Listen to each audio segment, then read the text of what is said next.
Tom, were you touching those buttons? Yeah, you weren't playing any music, so I had to jump in. I'm not sure we're live. Let me double check. It says we're live. Okay. We got green check marks. Okay. Yeah, we're not going to be live on Instagram because this was playing. No, I don't think I can fix this. No. Well, apparently I am live. I don't know. Well, let's hope for the best. Hello, everybody. Charlie Velasquez here from Rugby in Florida. My co-host, Tom Ciampa. Welcome to the pod. Referee and who knows what else. The nicest thing you've ever said about me, Charlie. Okay. I always say nice things about everybody. Eventually. I'll give you the finger also. So today we're going to have a very interesting podcast. We're going to have Mike Williams, who is the VP of the Florida Rugby Union's Men, and also with him, Scott Duval, one of our referees, who is also the chair disciplinary committee. Yeah. The henchman. The judge, the jury, and the executioner. Some people say these are people who put in their time to help out with running the union, which is not a fun job for sure. And then we're going to have the kid from STU and the coach. And finally, Tomás Cubelli from the Miami Sharks, just appointed captain of the team. He's going to be joining us later in the program. Let's go with the weekend. Let's try to do this in 5 minutes or less. What happened in the weekend throughout the state? It was a busy day. You were not here, right, Tom? I was up in Virginia reffing a college D1A game. Stop that. You cannot leave the state, please. Otherwise, it's rugby in Florida, nothing else. Don't do that, guys. So let's look at the men's D2. At this point, at this stage, I think in the season, you sort of start seeing who's going to be in the Final Four, right? Yeah, I think so. We've got Miami Tridents who have put a serious number of points on the board. I don't know if we have their overall plus minus for the year, but they've come close to triple digits a couple times. The Hammerheads are the latest victim there. 200 and something. Yeah, but most people were surprised that this result, because they thought, and including myself, including the sideline whisperer, that Hammerheads coming in 3-0 would do a better resistance, but not the case. Yeah, and it's tough to tell. The Hammerheads are a good side. I've seen them play. Tough to tell if they fell apart or if the Tridents are just really that good. I think the Tridents this year, they're better than last year, because I've been watching them, of course, because my son plays there, for disclosure. And then we had that Boca Orlando game. That was won with a drop kick, right? I didn't get that, no. Yeah. I didn't see the highlights of that one. That's fantastic. Yes, I love that. That. As time expired, drop goal in added time? I'm not sure. And, these are things that you can pick up in Rugby Explorer. You can see at what time. I could look at it, but I'm not going to do that right now. But I did go to Rugby Explorer, and it showed that there was a drop kick. That's awesome. Yeah, but it looks like it's shaping up. It's going to be Miami Tridents, probably number 1 seed. It's going to be a toss-up. We've got Pelicans playing at Palm Beach this weekend. That'll be the decider for probably the number 2. With the opposite at number 3, and then my guess is either the Tampa Crew or Hammerheads are shaping up at number 4. Yeah, maybe, I don't know, Fort Lauderdale, but Miami Rugby there 60-0. I do have to say about Miami Rugby, there was some rumors today that they had folded. That is not the case. Miami Rugby is not going to be participating. They haven't made it official, but I did talk to the president today. They are going to be not participating anymore in the competition officially. They will try to play some games, but they have just been going through a process where very low numbers, very inexperienced players. It's like they just can't do it, but they'll keep playing as much as they can and do sevens and come back next year stronger, we hope, because nobody likes to see any team running. Yeah, and once it folds, it's really hard to get back. But it looked like they had the really hard part of their schedule was the first half of their season. They had some of their really tough games early on. Well, yeah, true. So I'm sure that doesn't help with injuries and morale. Yeah, they do have great third halves. Let me tell you. Yeah, they're doing very well. D3. Go ahead. Moving on to D3, we've got Brevard. Brevard, which is like the clear leader, and there's a group of teams there. No, so moving on to D3, we got Brevard over the Pelicans D3 side. Pelicans D3 did a really good job last year. Haven't seen them come out of the gate so strong this year, but I think this is going to be the year that Brevard finally takes D3 after the Palm Beach moves up. I think they tied. And then we had games. Sarasota. Sarasota looking strong. Yeah, they I think they tied 2 games. Sarasota looking more stronger this year, more organized, doing well. I think they're 3-0. I do have the positions, but we'll look at these at the end. And then there's this group that Daytona, Tallahassee, Jacksonville, and Gainesville. They're all like winning and losing their games by less than 7 points. I know that Jacksonville game was lost like literally in the last minute. Sorry, won in the last minute. I'm not sure if I have that one right, to be honest. These Jacksonville guys, they put out these game reports, were really awesome because, you get the commentary and it's pretty well written. I encourage everybody to look at that. So we'll see about D3. Let's move on. Women, we had a cancellation due to weather, and then we had some drama in the Jacksonville-Tampa game. Rumors of an unfit pitch prior to kickoff. There was a discussion of 40 pounds of goose poop on the field that had to be removed. Hey, it doesn't kill anybody. Come on. Poopgate 2024. I did that a lot in my youth. Come on. I said better than playing in Southie. We had to pick up needles before the games. Okay, then we have the FCC. The FCC that is always a really interesting championship. Of course, STU dominating this season, putting 54 on USF with Lance Cavanaugh.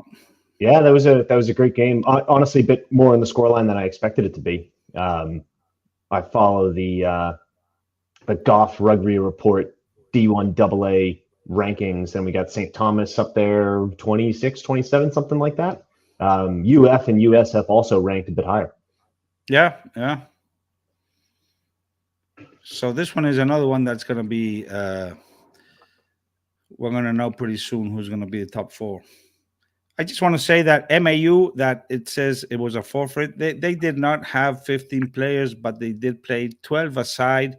This is their first ever game, which is a little milestone for any club. And it's always awesome to have new teams coming up. At the same time, FIU did not travel to UCF. They forfeited. FIU going through some really tough times. Coach Ronnie Suarez, I think I said this last week, he has departed, so I'm not sure who's coaching there, and they've been struggling. But it's also one of those cycles, I guess. And they're asking where was the MAU game held. It's in that park in Doral. I can't remember the name right now. It's right next to the Turnpike on 58th, more or less. The D1 Women College, that was UCF has been winning their games, but just by very slim margins, which is great. It's only 3 teams in D1, and they've all been close games, so it's going to be something interesting to watch. This division, by the way, does not have semifinals or finals. Whoever comes on top moves on somewhere. I'm not sure where, to be honest. And then that Eckerd game with USF, the Eckerd doing pretty well. FIU and they did play some tens, something like that. Both programs struggling with numbers for a while now, but I'm glad that they at least got to play. At the high school, we had these Okapi dominating as we are used to by now. That Key Biscayne Gibbons game, I was actually there. It was a very close game, just to try a difference. There was some little issues at the end that maybe we talk now with Scott Duval of discipline. Well, discipline all around the state. We're going to talk about that later. And then Tampa was played under very heavy rain. Tampa looking much better this year, to be honest, because last year they took a beating every single time. This year they're doing it's really surprising. Yeah, I watched the film of that game. Tampa looks good. Yeah, man, which is really great, to have more like solid competition. Okay, that is that. We're already behind our schedule, and we said 10 minutes. So let's bring in our new next guest, and this is all your fault, Tom, because you let me talk too much. I'm going to bring in Mike Williams. How you doing, Mike? Good, Charlie. Hi, Tom. How's everybody? Good. Thank you for coming. I really wanted to bring you on the podcast. You have not been since you became VP, and then we have Scott Duval, Head of Discipline. Oh my God. Hey, Scott. Howdy. How's everybody That's a proper doing? title for you.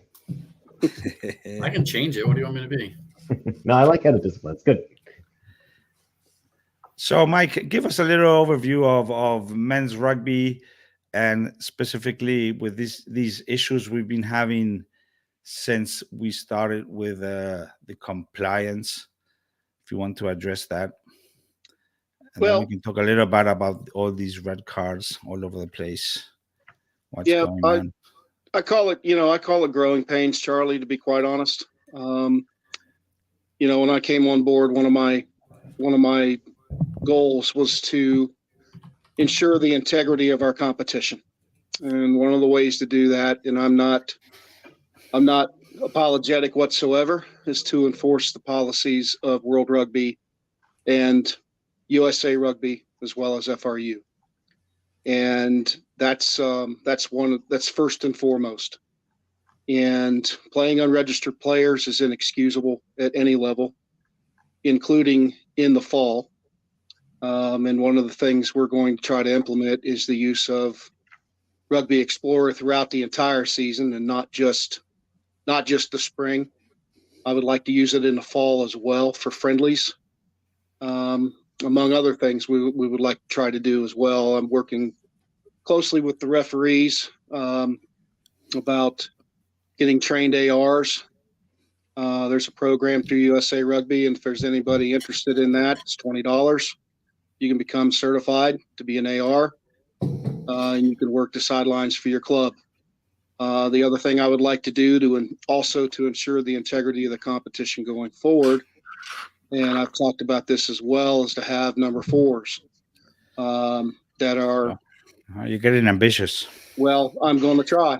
I'm going to tell you, I'm not going to back down, because I want our competitions to be as clean and as they can be.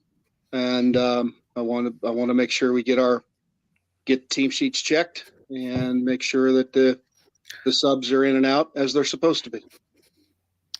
It seems to me that, when you say Rugby Explorer, many people, and even at the club level, officers, they're not really understanding what it is, because it's no mystery. I mean, we have been forever. When you go and play a game, you bring in your roster on paper, right? I mean, it's nothing new. The only new thing about this is we're using a different tool, which is way much better than paper rosters. Yep, and you have to be registered to be able to download that player onto your team sheet digitally. So you literally cannot put players who are not registered. That you just can't, unless Nope. You can't. You can't. You cannot. They appear So- on your list. You put them on your current squad, and you choose your players from there. So, Um, that's a great advantage for everybody, for the yeah. even for the teams, because some player may, because they may come and say, "Yeah, I'm registered," and just makes up a number and you write it down, but that doesn't work anymore. We've never made up. Here's the thing, here's the thing. I'm not the most popular person on the planet right now, and I realize that. And there's going to be people throw their toys at me, and that's fine. I'm not apologetic about it, but I'm not the devil either. And just think if someone went out onto the field that was not registered and there was a fatality, or someone got seriously hurt, and you knowingly as a coach played that player. There's a lot of problems involved with that. Also, the insurance for the player. Maybe the player doesn't have really good insurance, but if he gets injured in a USA Rugby competition, there are ways that he can get some help with his injuries.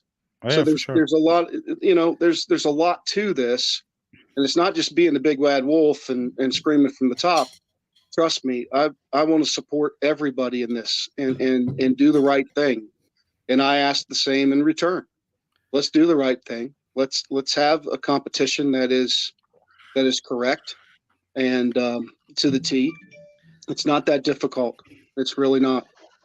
It's going to take some time, but we're going to work through this and we're going to get it done. I'm just gonna pop in some screenshots of this week's Rugby Explorer, where we can see that still, when you don't have a final on that game, there is something missing. It can just be the That teams means- not finalizing. That's they just exactly miss what one that clip. is. It's not ended yet. So teams have until tonight at 10 o'clock to complete their movements, to complete any other things that they may not have been able to do on Saturday. And then they're to close those games out, and then they become finals. Can we do that Tuesday night so we have this for the podcast updated? Yeah, I don't feel like this app really takes into consideration the podcast. We really need a maybe- Tuesday morning so Charlie can work on this all Tuesday. That's like I'm saying, guys, we're working through these things, right? We're working through them. Yeah, I It's know gonna for a take some fact time. that you I'm are getting working toys through. thrown at me all the time, and teams that just don't want to do it, and then there's other ones that just are unfamiliar with it, and we have to take the time to lead them through it. And I encourage teams to reach out to myself, reach out to Ashford, our admin, and get this done. It's about the integrity of the competition, and we're going to uphold that. And we definitely have to promote more the use of Rugby Explorer, because it does give you a lot of information if you're following your team. There's tutorials online for that. You've seen them. Teams can find those. And again, it's about reaching out. I'm saying for the public, not Yeah. for the teams, for the public. Yeah. General public. Okay, let's move on to this situation Discipline. involving. Yeah, Tom, you can talk about this. I got the flow chart. I got the flow chart memorized. You're the master. And I'm the clip. Yeah, you're the meme. So what's going on, Scott? We had how many cards over the weekend? You've been super busy. This must be a pain in the beep. No, it's not too bad. This was a busy week. We had 2 weeks of no red cards. And this week we had, if you include the youth and you include we had 9, if you include the youth and the accumulations and the sightings. So yes. Wait, so is accumulations a thing in this league? It is. So 2 yellow cards in a match, you get a red card. Within the same match. But there's not throughout if you get like 5 yellows in a match. Generally it's 5 yellows in a season. Yeah, 3 in a tournament or 5 in a year. Yeah. So yeah. Oh, I don't know. But because I never submit any of my yellow card data. Yeah, well, I just say there was. Yeah. Speaking of Rugby Explorer, we're trying to do better. And Rugby Explorer at some point will be able to take your yellow card and red card reports. Well, we'll start using it. I think it has that capability now. But yeah. So Mike, what do you think is? I don't think this is good at all, because I do understand that, you have a red card now and then, but like in every other game, why do you think this is happening? I have some theories, but I want to let you talk. It could be any number of things, Charlie. It's hard to pinpoint. It doesn't worry you. It does concern me. I think there's a lot that happens around the breakdown. Gets a little argy-bargy, right? Guys get a little bit upset, and I think it has to do. Tom, you can probably speak to that as well. If it's not called properly, or teams feel like they're not getting an advantage for them, or likewise, anything could happen, right? Take matters into their own hands. Seen that before. I think that's a big part of it. But I'm not here to point fingers at any one thing. There's a number of things that could happen. No, for sure. Teams could come in. It could be a rivalry, and teams can come in with a chip on their shoulder for that particular club, or they're going after somebody or whatever. Just to try to drag them into their kind of game. There's a number of things that could happen. You know that, I know that. Yeah, Charlie, you know what the solution is to prevent all these red cards? More yellow. Well, many times, yeah, that is game management, right? Give Yellow the cards the at the first right 10 time. minutes. That's what I shoot for every match. And send it to the bunker. If we get Mike's way and we have a fourth official, maybe that's the bunker. That's going to improve things for sure. But, I just think that the red card in rugby, I understand, that it happens. Of course, it's not. But I don't think we should take it lightly. Do you remember, like, the All Blacks? They've had like 3 red cards in their history, something like that. And when somebody gets one, it's like the walk of shame, So it's part of the culture. You do not get red cards. It should not be something that is like dismissed. You should be proud of not getting red cards, because that's part of the essence of rugby, controlling yourself, right? It's very easy to throw a punch when somebody steps on you by mistake or not. But, I think that is something that rugby teaches you, to self-control, right? Maybe you threw a lot of punches back in your days, Mike. No. You look like no. No, I played the right way. Well, we don't have video now, but No. I'll take your word for it. But no, Scott. it's things can happen, right? Yeah, And I don't like red cards at all. I think they can be avoided. You're going to have a yellow here and there. That's going to happen. But I think red cards are avoidable. I really do. Continuing of high tackles when the high tackle laws, punches being thrown, things like that. There's no call for it. There's really not. Scott, describe a little bit like what happens behind the scenes when there's a red card, and any story you may have quickly. Yeah, so it is a process, and it's pretty structured. So when we get a red card report, which generally comes in Monday morning, I send an email out to the team, to the coach and the player, essentially indicating that, hey, we know you got a red card, which means they're suspended from further play until they have a hearing. And so we provide a copy of the red card report, and then any other evidence we might have, if it's video or what have you. We have a pre-hearing call to explain how the hearing is structured, what they can expect, ask them if they have any additional evidence or anything that they want to provide before the hearing. We then have the hearing. The hearing it takes place in 2 parts. This all follows World Rugby Regulation 17. It goes in 2 parts. We first determine if the red card was warranted. To Mike's point, sometimes a red card's given and it should have been a yellow, in which case. So you reverse it? Yeah, oh. Nope. Case dismissed. Doesn't go down to a yellow. A lot of people think if you get a red card, it should have been a yellow, you get a yellow. That's not the case. If you get a red card and it's not warranted, case dismissed, we move on. But that happens in World Rugby. Remember? Sure. Okay, Sure. not in Florida rugby. It happens in Florida as well. Yeah, it happens. And generally, those are instances of a dangerous tackle. They get a red card. There's match video, which of course the referee didn't have the benefit of at the time. So in their mind, I'd much rather see a referee give a red card for head contact because they're being safe. And then only upon watching the video in slow-mo and zooming in can you determine that there was an on-field mitigating factor that should have brought that down to a yellow. So video is very important. It is very important. Mike, are we publishing this information of the red cards? I know that's been a little bit debated if it should be or not be. What do you think?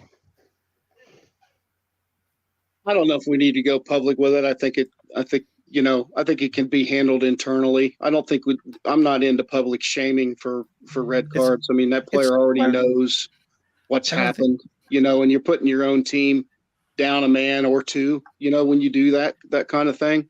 Let Scott and the disciplinary committee handle that and move on. Right. I mean, the player already is suspended until review. And that's all handled internally. But is that FRU policy, or is that just what you think? Yeah, I think we're actually supposed to be publishing. And a lot of unions do publish.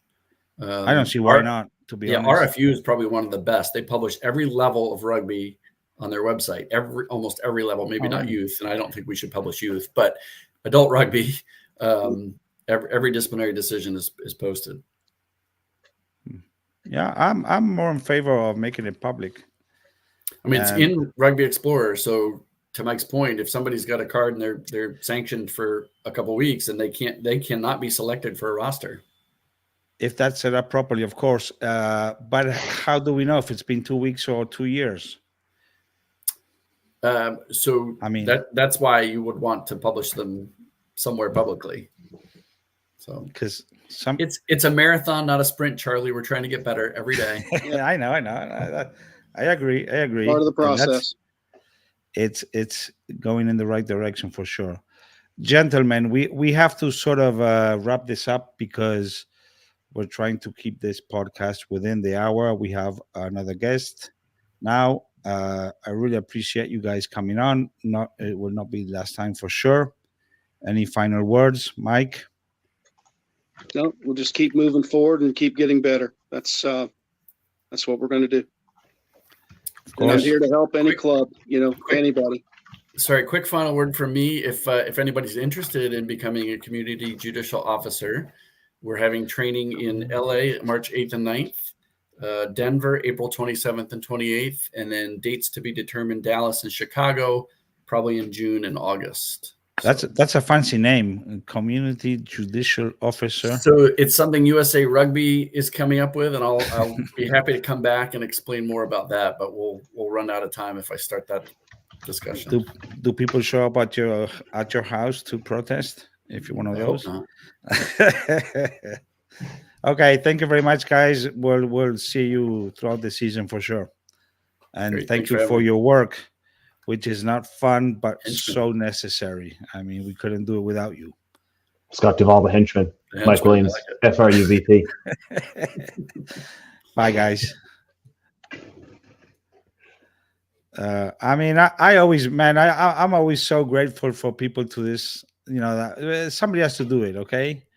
Like you guys, referees on the field, well, it's a tough job, but you have your own little show if you want, you're right there in the middle, so you get something out of it. But man, taking care of red cards. Yeah, the administrative side of things, it's easy to criticize. It's not fun to do. Yeah, but I mean, we cannot function without them. Yeah. It's. Yeah, everybody wants the professional side of the game, but there's a whole lot of administration that goes on behind the scenes. The fun part, but you have to do all the parts. Okay. All right, Charlie. What do we got next?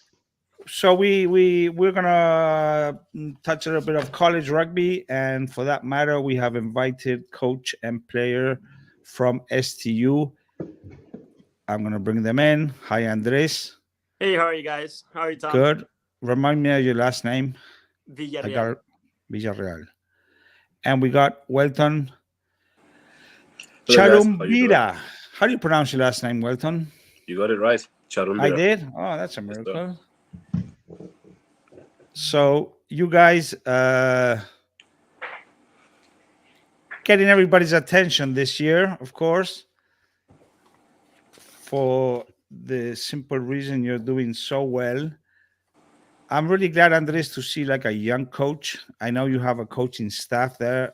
Luckily, Gavin didn't come today. He was sick and tired of him. Yeah, So no one wants to see his ugly face, right? Exactly.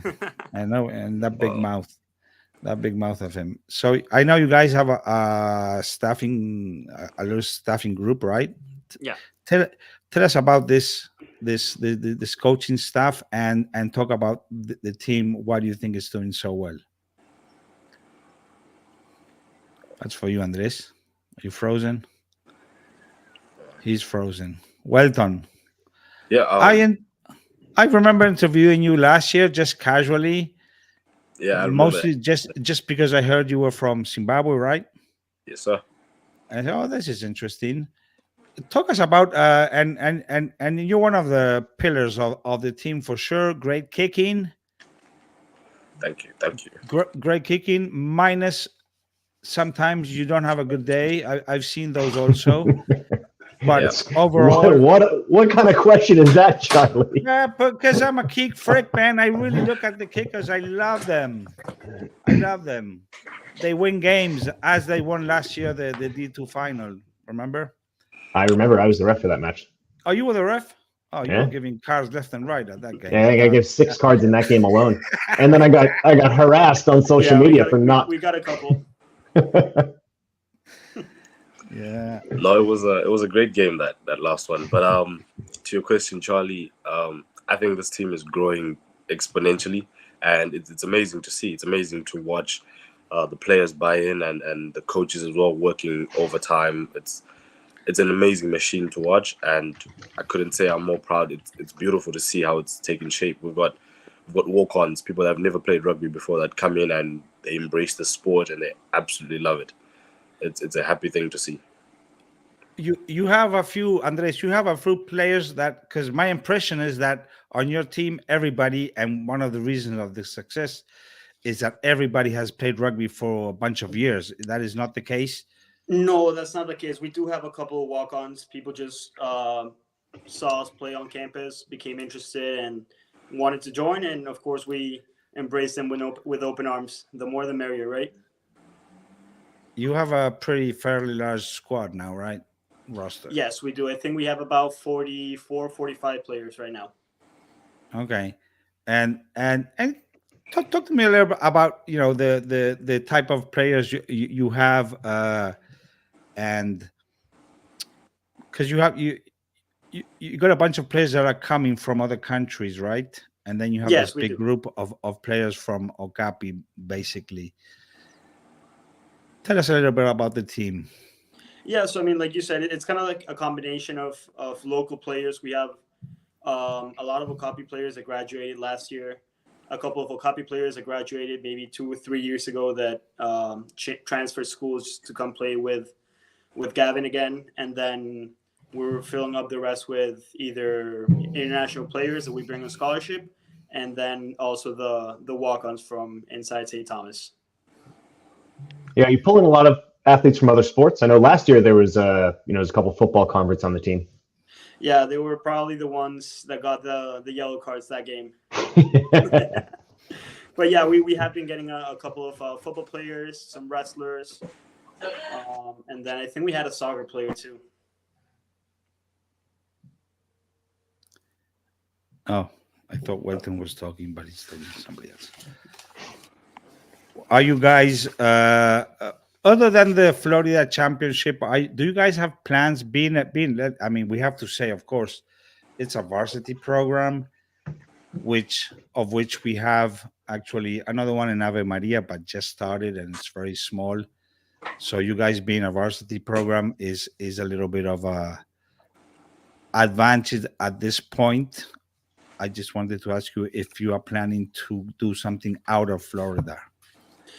Yes, we have talked about going outside of Florida too, to get more competitive matches. But we're still, I mean, it's still only our second season, so we're seeing how things go in D1 here in Florida, and then we'll think about the rest. But right now, our focus is on the championship we have at hand. And I'm guessing you have great support from the school, right? Even being a varsity program, because my understanding is that the president is a rugby guy. Yeah, I mean, Right. the president actually started 3 rugby programs at different schools. So he likes his rugby. He actually was at the final last year. And Yeah, I remember, we've been yeah. getting a lot of support from them. Welton, you personally, as a player, what are your goals? I've seen you at all these tryouts for the Sharks or combines, whatever you want to call them. Right. What are you looking at a professional career? Because I know you're sort of close to them also. Yeah, no, it's been a dream of mine since I was a little kid to play professional rugby. So the opportunity is right there, and I've been incredibly lucky to be in this place at this exact time. I always say to my friends that the chances that I could be here at this exact time are so slim.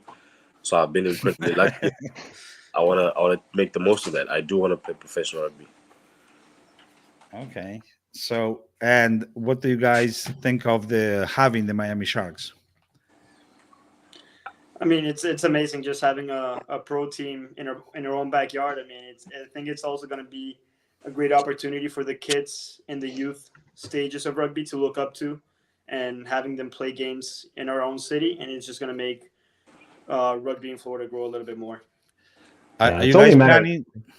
It's only a matter of time before we get an academy team as well, which will be probably exactly, a more achievable step, right, rather than stepping straight into the professional leagues.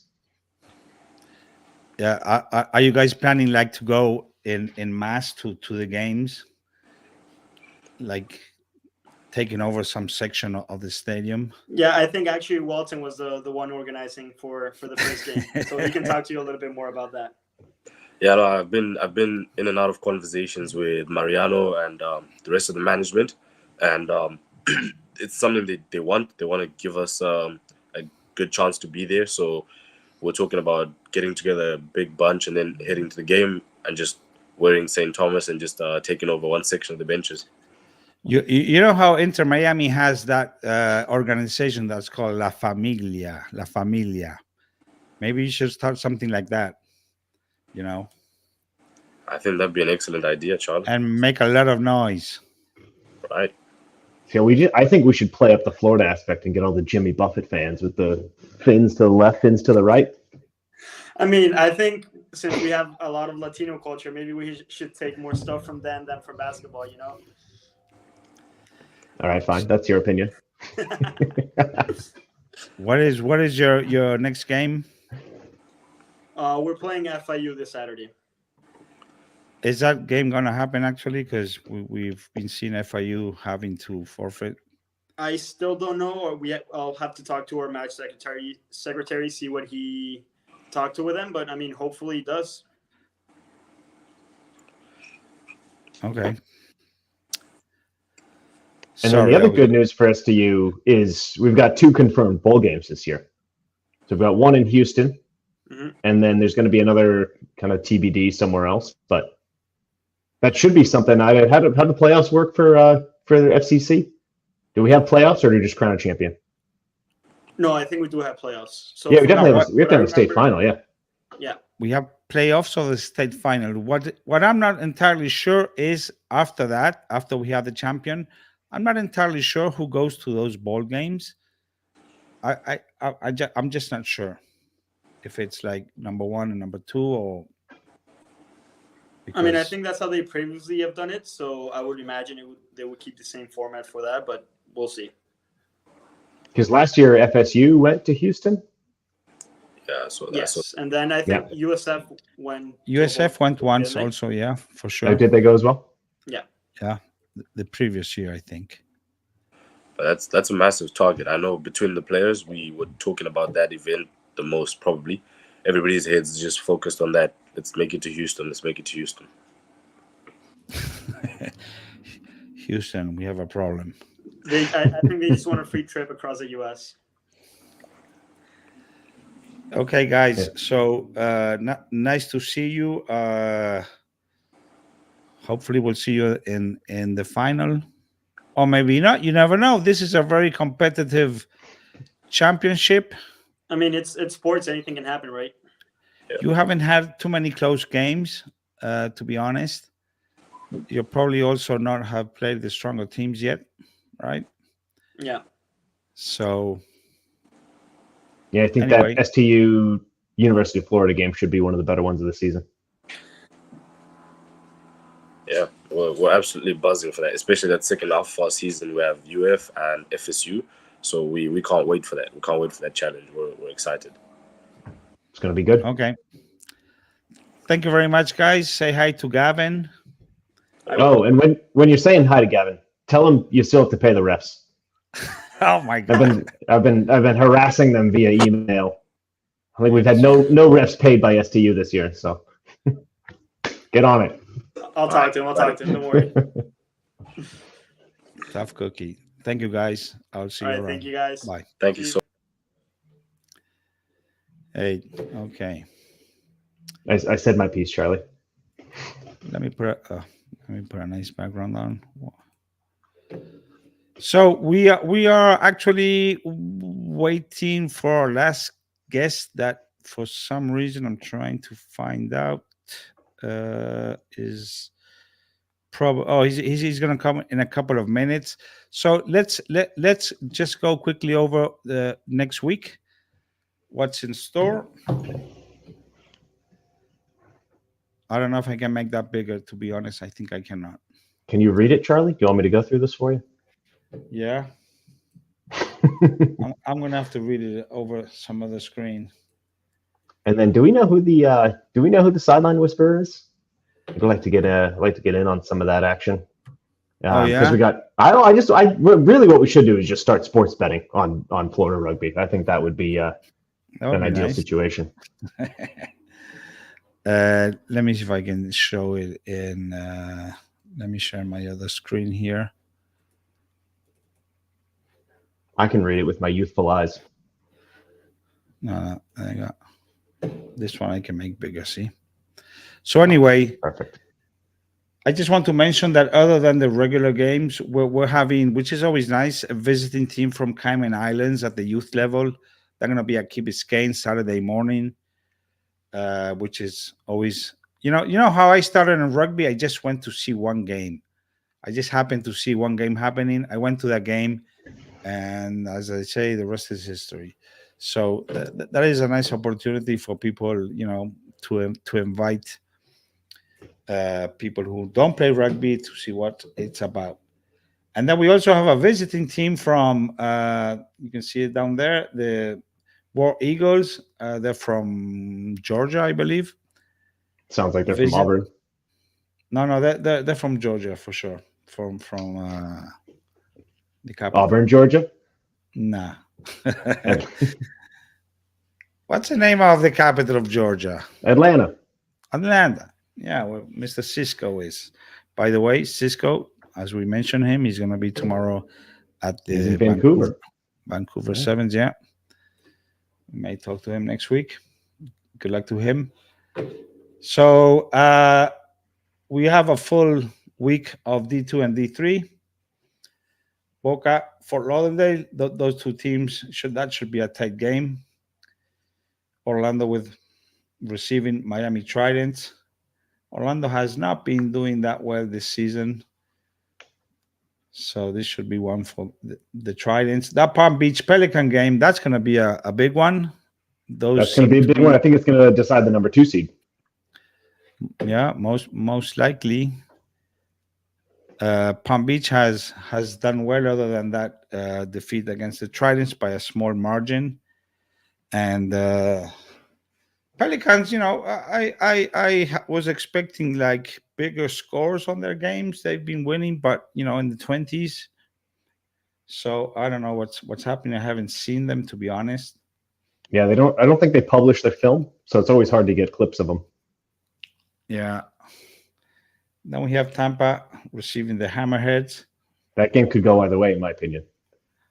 Yeah, that should be a close one also.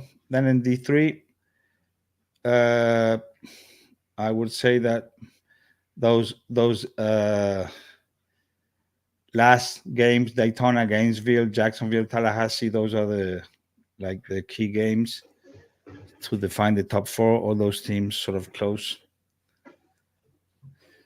The women's, Orlando receiving Tampa being dominant, still dominant this. But, at the women's level, I do have to say that the teams are looking better compared to last year, Yes, I'd agree with that. As far even as just in scores. numbers alone. And Yeah. I just think women should try to play more rugby because they just play so few games. Yeah, it makes it tough. And with only 4 teams, it settles on the ladder real quickly. Although Tampa women run the self-claimed best system in Florida. Oh yeah, that's according to them. Best rugby system, best system of play. Okay. I'm just quoting it, sir. If they say so. At the D1 level, FCC, we have USF against FAU. USF, FAU. And I don't see UNFF. Okay.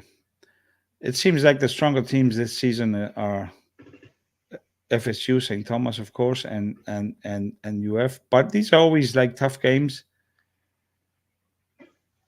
So it's going to be good to see. And at the U19 level, there's also a situation a little bit similar like we have in D2 with one team sort of way ahead of everybody else, which is Okapi.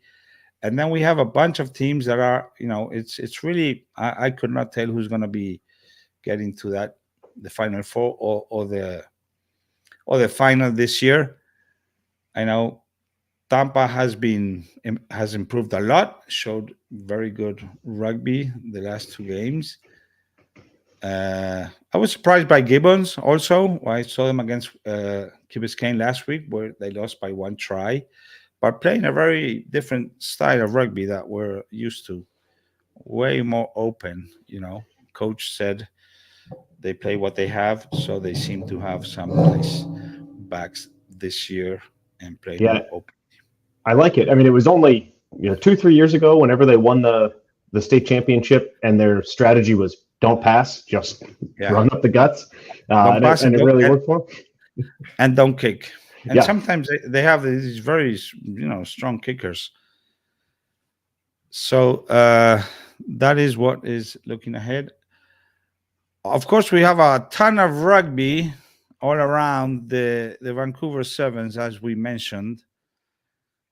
I just love to watch the Sevens, to be honest, just to watch Cisco when I catch him in a game. That's so much fun. It makes such a difference when you know the ref, right? Yep. And then also, the RGs are playing some amazing games. It's a pleasure to watch. I'm actually wearing Argentina vintage shirt. I thought aren't they your sworn enemies? No, we are frenemies. Frenemies? Yes. Who cooks a better steak? Uruguay or Argentina? Everything is better on the Uruguayan side. Except the rugby? Well, the rugby, we're catching up, we love our brothers from Argentina. Speaking of, and also we have Six Nations, right?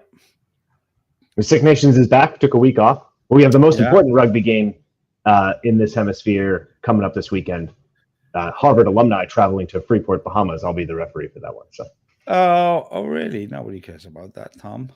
It's rugby and adjacent to Florida. We do have a game, a preseason game, which has not been advertised because it's like close to the public, from the Miami Sharks tomorrow against the new team and in the MLR, the Anthem Rugby Club from North Carolina, is it? I'm just getting used to the MLR because as we didn't have a team, I wasn't following too much. That's the second preseason game. So it's a busy weekend of rugby. We are waiting, I don't know, for Tomás Cubelli that was invited.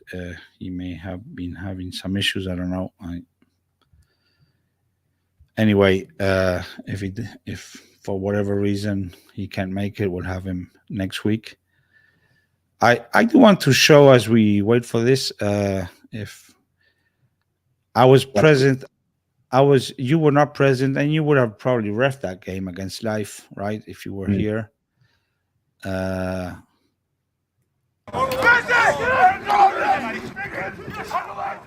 this is the first try of the Miami Sharks, which in some sense, of course, is like historic, right? Because it's the first try of the. There's some players without numbers. Looks like all the players without numbers. No. Some. Well, Some had them. Maybe it was just the subs. Look at those posts, Tom. Have you ever seen posts that high? Have you ever I refed on a field with a 16-meter post? I've refed on that field. I refed at the LA Coliseum when they had the. Oh, you did? Yeah, that was one of the most fun games I've ever refed. It was the women's final for the Los Angeles Invitational, and it was on the field in the stadium. The whole tournament happened outside on the training fields, and then the final happened during one of the breaks after pool play. So I got to ref on that field. And it's, of course, when they announce it's like local rugby, everyone stands up to go get a beer, but there's still 20,000 people in the stadium. They had some pretty good posts, but these are, they got the light pink to them. We're sticking with the, Miami Vice theme here, and it's really good. Of course, it's a turf field. They've got like 7 fields, and one of them are turf, and that's the one we play on. But it should be properly lined. I think they're going to have it. They're going to have it washed, so it's going to be only rugby lines on the field. We're going to have posts. They're going to be in the front of the in goal. Everything's going to be great. Yeah, we seem to having an issue with Tomás Cubelli. I'm getting messages that he's okay.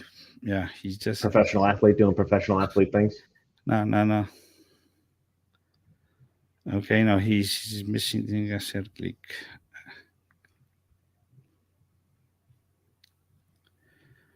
We should have him. You're keeping us waiting, Charlie, as you mumble to yourself.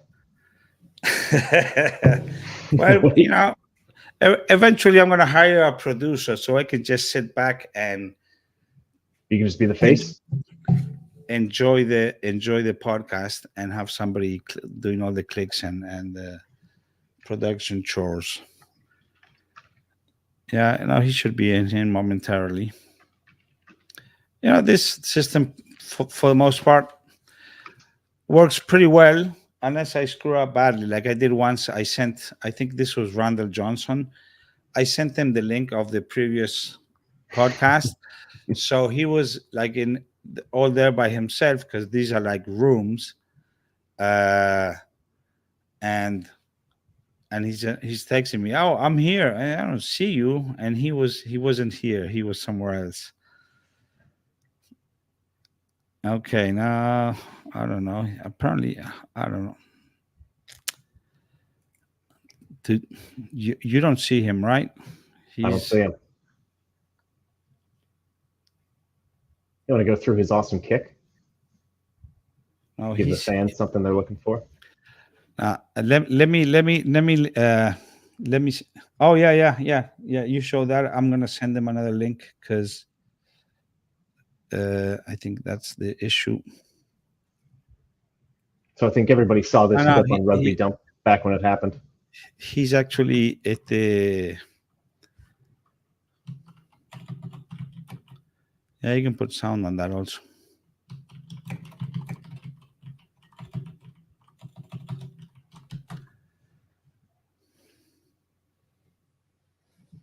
Dan, this is embarrassing. Sorry, everybody. I'm not sure why this is happening.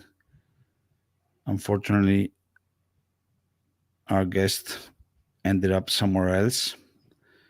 Probably my fault. But I already sent him the proper link. Yeah, that was one amazing. I just love that stuff. When fly halves ruin perfect kicks.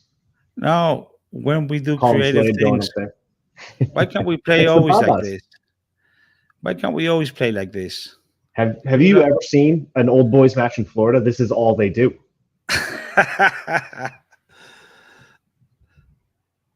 Well, let me. Yeah, so let's just quickly talk about. He'll be coming in shortly, but let's go introducing Tomás Cubelli. Many people may already know about him. He was there. He is. Let's get him right in because.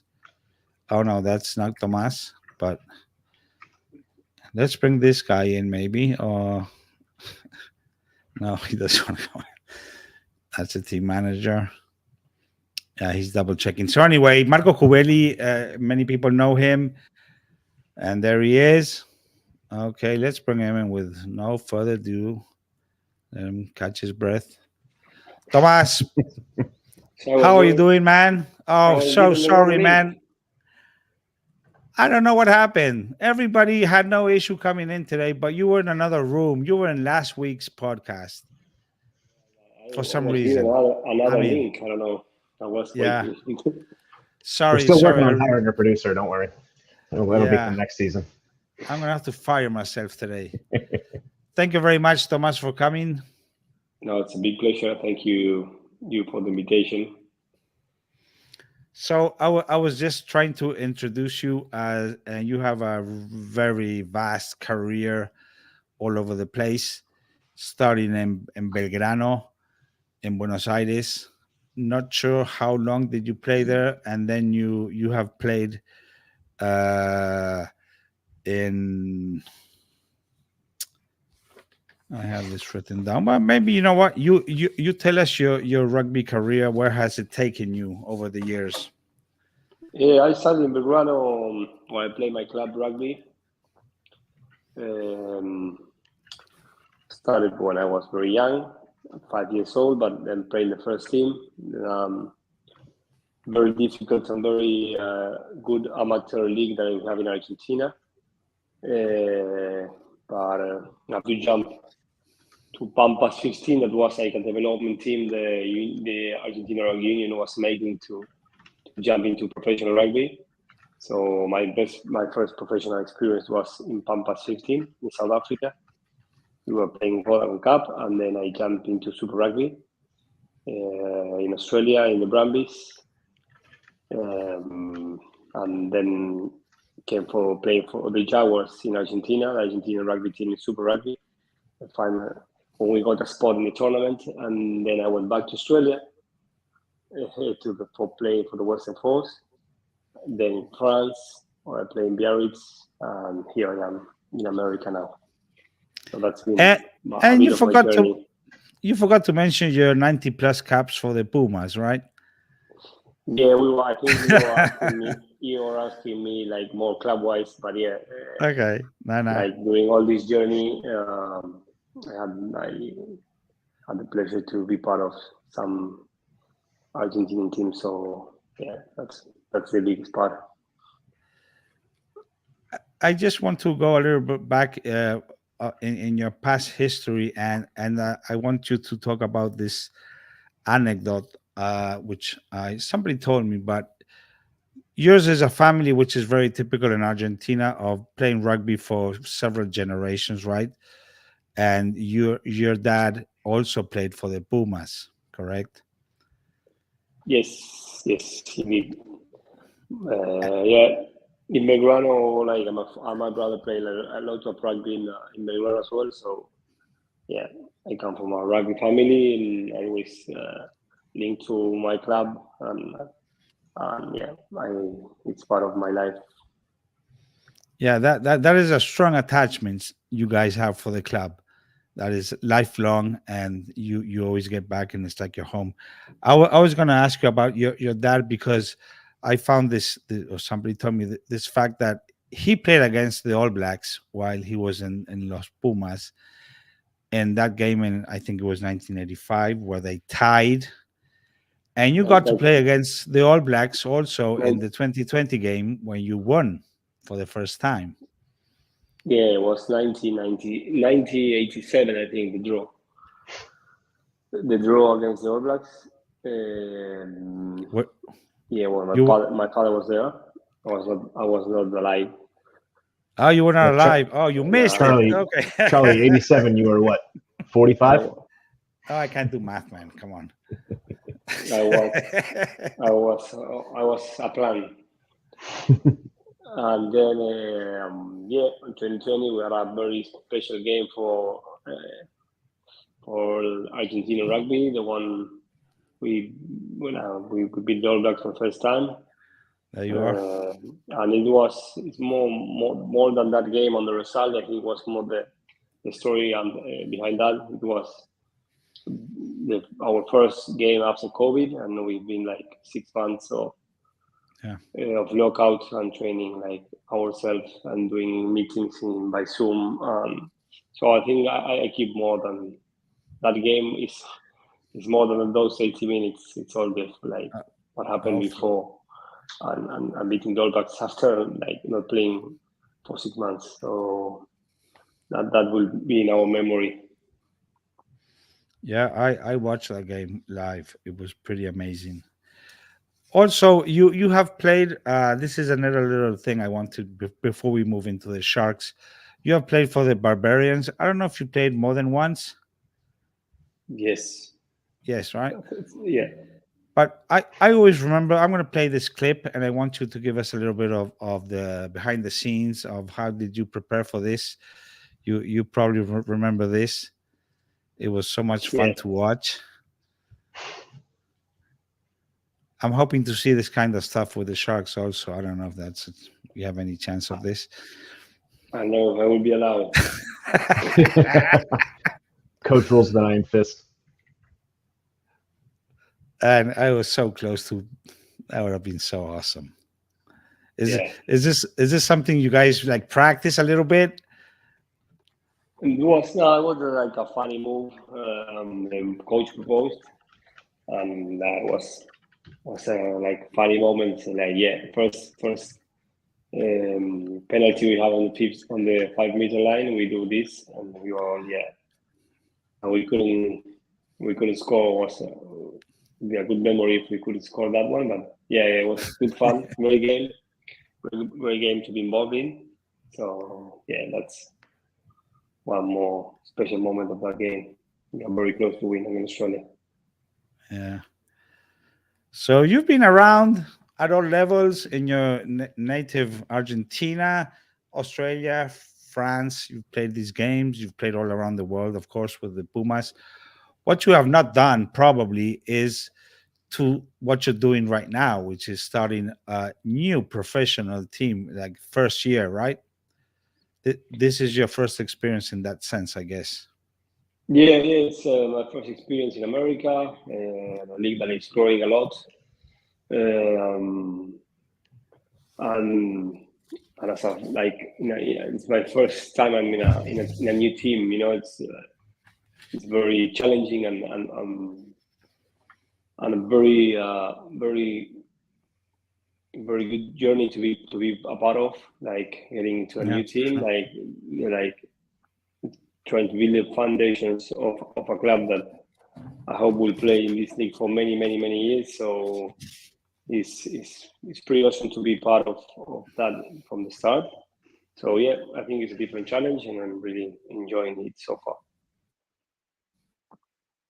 We had Coach Pellichena last week, and I asked him about what we should be expecting about the style of play for the Miami Sharks, and he talked about like a very open way of playing. Is that something you're like comfortable with, and do you think it's gonna work? Yeah, I think we want to play some good run rugby and expansive rugby.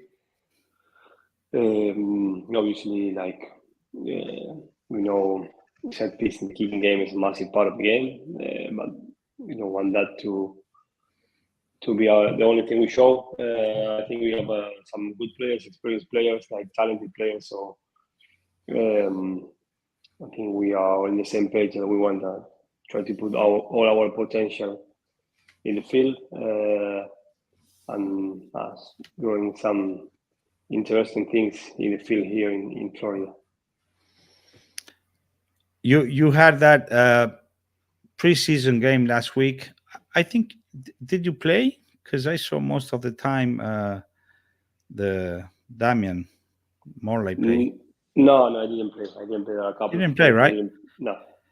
Because he looks a little bit like you. I don't have very good vision, so I was trying to watch and say, are you saying all scrum halves look the same, Charlie? Is that Jose? Yeah. Don't I look this? I'm a scrum half. So you are, and you have this. That was the first game. I'm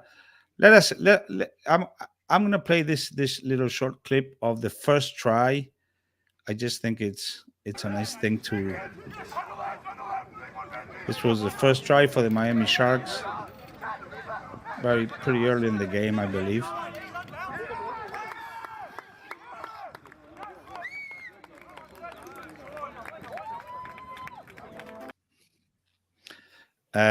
And you guys have the game tomorrow against the Carolina Anthem.